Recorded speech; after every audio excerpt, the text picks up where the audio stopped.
আজি আমি উপস্থিত আছোঁ ওদালগুৰি জিলাৰ কলাগাঁও শিক্ষাখণ্ডৰ অন্তৰ্গত ভোলাবাৰী চৰকাৰী নিম্ন বুনিয়াদী বিদ্যালয় প্ৰাংগণত আজি ইয়াতে দেখিবলৈ পাইছোঁ যে গেৰুৱা ইউথ অৰ্থাৎ গেৰুৱা যি UPPLৰ যুৱ শাখা আছে সেই যুৱ শাখাই ইয়াতে চাফাই অভিযান কৰা আমি দেখিবলৈ পাইছোঁ। সেয়েহে আমি পোনপ্ৰথমে তেওঁলোকৰ পৰা জানিব বিচাৰিম যে তেওঁলোকৰ এই চাফাই অভিযানৰ উদ্দেশ্যটো কি হয়। আপুনি এই অভিযানটোৰ বিষয়ে কি ক'ব? কেন্দ্ৰীয় সমিতিৰ নিৰ্দেশমৰ্মে প্ৰত্যেকটো ইউথৰ ফালৰ পৰা প্ৰাইমাৰী এটা গেৰুৱা VCDC ইউথৰ উদ্যোগৰ ফালৰ পৰা আমি এইটো এৰেঞ্জ কৰিছোঁ। এইটো 3 নম্বৰ কাৰ্যসূচী হয় আজি আমাৰ।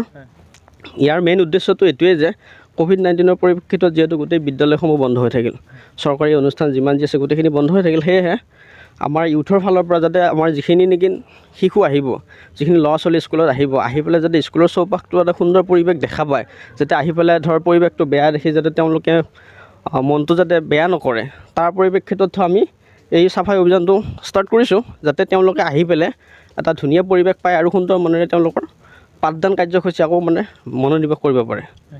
গেৰুৱা প্ৰাইমেৰী উদ্যোগত আপোনালোকে এতিয়ালৈকে কি স্থান বা কেইখনমান স্থান আপোনালোকে এতিয়ালৈ চাফাই অভিযানত কৰিলে? 5খন, এতিয়ালৈকে 5খনমান হ'ল আৰু আছে আমাৰ ভোলাবাৰী হাইস্কুল আছে, এইবাৰ ভোলাবাৰী মাজচুবা আমাৰ গেৰুৱাৰ অন্তৰ্গত যিখিনি স্কুল বা আমাৰ আছে চৰকাৰী অনুষ্ঠান আছে সেইখিনি আমি চাফাই কৰিবৰ কাৰণে অভিযান হাতত লৈছোঁ, মানে চাফাই অভিযানৰ হাতত লৈছোঁ। তাৰমানে গেৰুৱা প্ৰাইমাৰী উদ্যোগত যিখিনি আছে আমাৰ স্কুল ইউথৰ গেৰুৱা ইউথৰ উদ্যোগত, তাৰমানে ইউথৰ উদ্যোগত হৈছে এই কামটো আমাৰ চাফাই অভিযানটো। আমি প্ৰধান শিক্ষয়িত্ৰী বাইদেউৰ পৰা এই চাফাই অভিযানৰ বিষয়ে দুআষাৰমান জানিবলৈ চেষ্টা কৰিম।